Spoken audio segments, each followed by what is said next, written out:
Bismillahirrahmanirrahim. Assalamu alaikum students. Here is Shahid Ali along with the biology lecture. We are discussing about first year chapter number 2, that is bacteria and viruses according to the new syllabus. So today's our lecture is bacteriophage. Topic of discussion is bacteriophage, which is the lecture number 13 of this chapter. तो bacteriophage के बारे में आज हम discuss करेंगे। तो सबसे पहले बैक्टीरियोफेज जो इसका लफ्ज़ी तर्जुमा है बैक्टीरिया ईटर, बैक्टीरिया को खाने वाले। टॉल्ट ने 1915 और डी हैरले 1917 उन्होंने सेम एक्सपेरिमेंटेशन के दौरान बैक्टीरिया की पैट्री डिश को में पाला हुआ था बैक्टीरिया को, तो वो देखा अचानक उनकी लाइसिस हो गई, मौत हो गई। तो अब जब इसको फ़िल्टर किया, इस मीडियम को, इस सारे पोर्शन को, तो देखा कि जो फिल्ट्रेट है उसमें अभी भी बैक्टीरिया को किल करने की सलाहियत है, यानी कि कोई ऐसी चीज़ है जो कि बैक्टीरिया से छोटी है और बैक्टीरिया को मार रही है, खा रही है। तो वहाँ से नाम दिया गया बैक्टीरियोफेज, बैक्टीरिया ईटर। उससे पहले ये कहानी मौजूद थी कि जनाब कुछ ऐसे जानदार हैं जो कि बैक्टीरिया से छोटे हैं और मुख्तलिफ बीमारियों का सबब बनते हैं। तो आज हम जानते हैं कि बैक्टीरिया वायरसेस वो बैक्टीरिया पर भी अटैक किया करते हैं।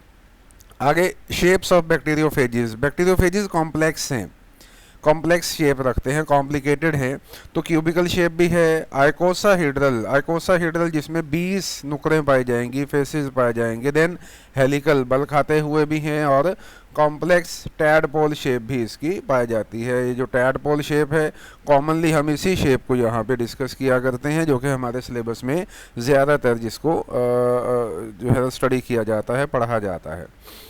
तो यहाँ complex shape of bacteriophage that is tadpole like. जो एम्फीबियन फ्रॉग का जो एम्ब्रियो होता है, जो लार्वा होता है, उसकी जो शक्ल होगी टैडपोल, जिसमें हेड और टेल पाया जाता है, जिसमें हेड पॉलीहेड्रल है, काफ़ी ज़्यादा उसके फेसेस पाए जाते हैं, जबकि टेल जो है ना यहाँ पर ये रॉड शेप होती है। यहाँ इसकी डायग्रामेटिक एक्सप्रेशन दिखाया भी गया इस तरह से। ये पोर्शन जो है ये हेड है इसका, और उसके बाद ये जो नीचे वाला पोर्शन है इसको हम टेल कहा करते हैं। तो हेड एंड टेल। तो अब इस हेड और टेल के अंदर क्या क्या चीज़ें पाई जाती हैं, क्या क्या कुछ होता है, तो इसको हम देखते हैं। अब हम यहाँ इसकी स्ट्रक्चर उसको बाकायदा तौर पे एनालाइज करते हैं कि इसकी स्ट्रक्चर के अंदर क्या क्या चीज़ें हैं।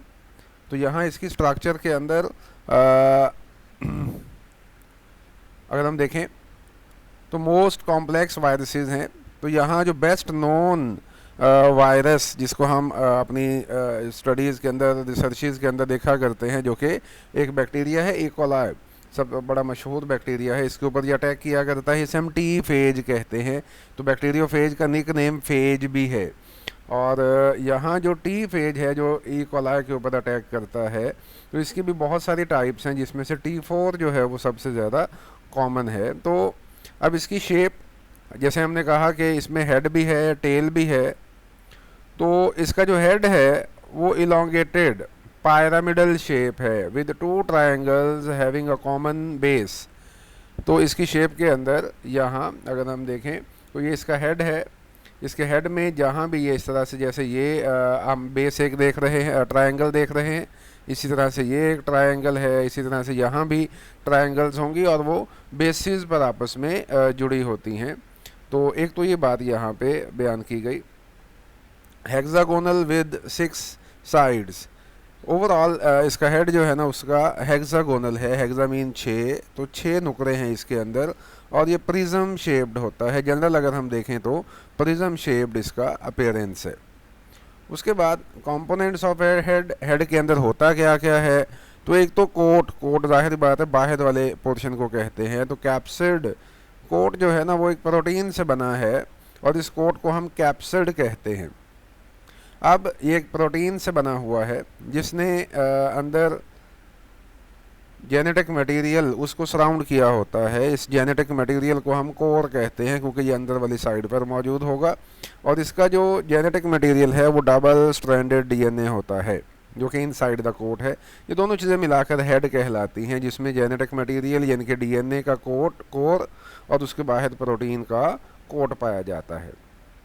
उसके बाद टेल जो है ना ये ज़रा कॉम्प्लेक्स होती है। टेल के अंदर वाली साइड पे ये सारी प्रोटीन की बनी है, तो अंदर वाली साइड पे एक ट्यूब है, उसे हम इनर कोर कहते हैं। उसके बाहर एक और ट्यूब है जिसने इस अंदर वाली ट्यूब को घेरा हुआ है, जैसे बॉल पॉइंट के अंदर वो एक छोटी सी ट्यूब होती है जिसमें इंक भरी होती है, तो अंदर वाले को हम कोर कहेंगे, बाहर वाले को यहाँ हम शीथ कहेंगे। दोनों डिफरेंट प्रोटीन से बने होते हैं। उसके बाद neck attaches the sheath with the head, या उसे हम कॉलर भी कहते हैं। तो कॉलर या नेक जो कि शीथ को हेड से जोड़ेगा, और उसकी ऑपोजिट साइड पे एक एंड प्लेट पाई जाती है जिसके साथ 6 टेल फाइबर्स, यहाँ पे देखिएगा तो ये इसकी टेल है यहाँ से लेके यहाँ तक।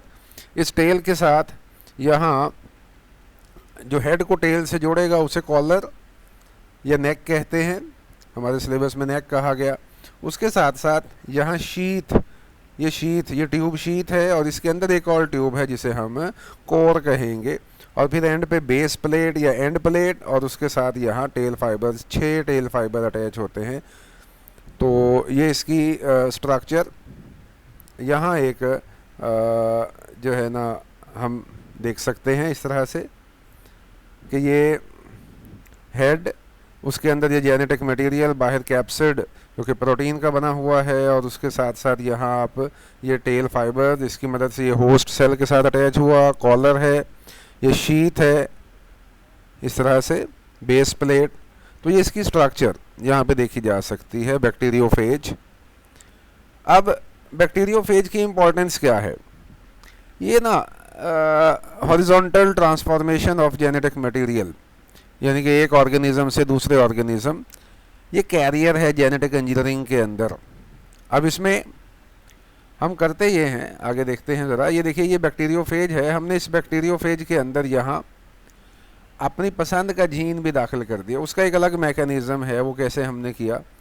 तो हमने इस बैक्टीरिया के अंदर, इस वायरस के अंदर हमने अपनी पसंद का जीन भी दाखिल कर दिया। सपोज इंसुलिन का जीन हमने इसके अंदर दाखिल कर दिया, लेट्स सपोज। और उस दाखिल वो यहाँ इसके अंदर इनकॉर्पोरेट करने का तरीका क्या है वो एक अलग बात है।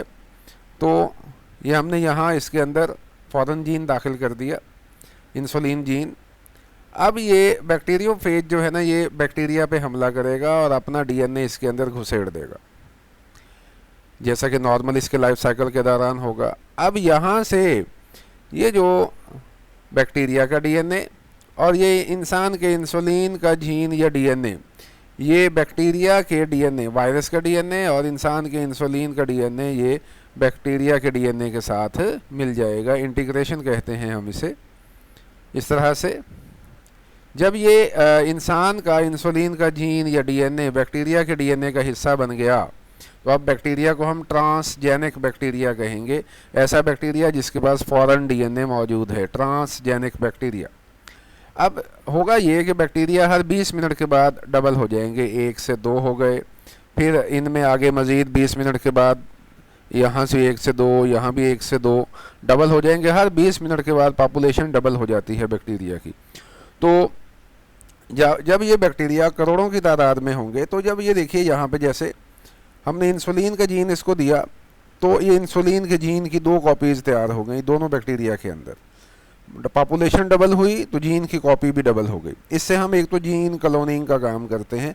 जीन की जब कॉपी तैयार हो गई ना, इसे हम जीन क्लोनिंग कहेंगे। तो एक तो ये जीन क्लोनिंग के काम आ रहा है। दूसरा, जब ये बैक्टीरिया अपनी ज़िंदगी गुजारेंगे तो इस दौरान यहाँ प्रोटीन भी तैयार होगी। बैक्टीरिया जहाँ अपनी प्रोटीन तैयार करेगा, वहाँ इंसान का इंसुलिन का जीन भी तैयार करेगा। इंसुलिन के जीन का एक्सप्रेशन भी होगा, यानी कि इंसुलिन भी तैयार होगी। तो इंसुलिन तैयार होगी। यही हमारे 2 मकासद थे यहाँ पे जेनेटिक इंजीनियरिंग के अंदर, कि जीन की मल्टीपल कॉपीज़ भी आ जाएं और जीन का एक्सप्रेशन यानी कि यहाँ प्रोटीन भी तैयार हो जाए। तो इस तरह से इंसुलिन यहाँ पर तैयार हो जाएगी। तो इसे हम कहते हैं के importance of bacteriophage as carrier in the genetic engineering. तो इसके अंदर हम जीन ऑफ इंटरेस्ट जैसे कि इंसुलिन का जीन जैसे कि अभी हमने देखा उसको दाखिल किया बैक्टीरिया के अंदर इस वायरस की मदद से। अच्छा, अब when viruses incorporates its DNA into the bacterial chromosome तो such transgenic bacteria can be grown, जब हम इनकी तादाद को बढ़ाएंगे to get copies of gene of interest and to get the required protein. दोनों काम होंगे, जीन की कॉपीज यानी कि जीन क्लोनिंग भी होगी और साथ में उस जीन का एक्सप्रेशन, जीन का इजहार जो है ना वो प्रोटीन हुआ करता है, तो साथ में प्रोटीन भी तैयार होगी जो कि मार्केट में सस्ते दामों बेची जा सकती है। That is about today's lecture.